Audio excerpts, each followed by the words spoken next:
Hey, let's talk about what you're doing now that you're in your 50s and beyond. What is it? Are you doing some things you want to do?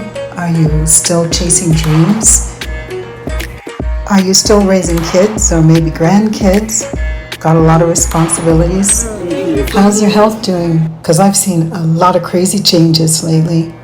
Before I raised my 7 children, I used to travel the world and go here and there and went away to college and all of that.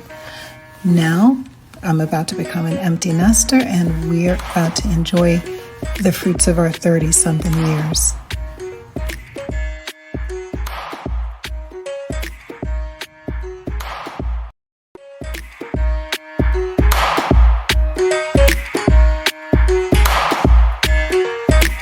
Just like Japan, we're waiting for our blossoms around here.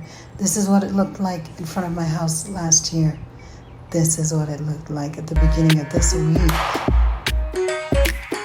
I just drew that.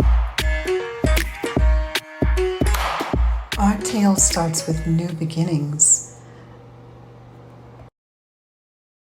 Wade in the water, wade in the water, children, wade in the water. After years of always being the patient advocate, I found myself the patient this past month. And I was already so thankful to be able to spend time with my husband of over 30 years.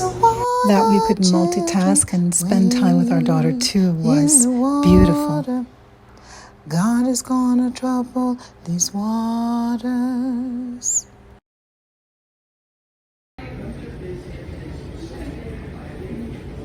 Salt. It's good. Okay. Lavandilla.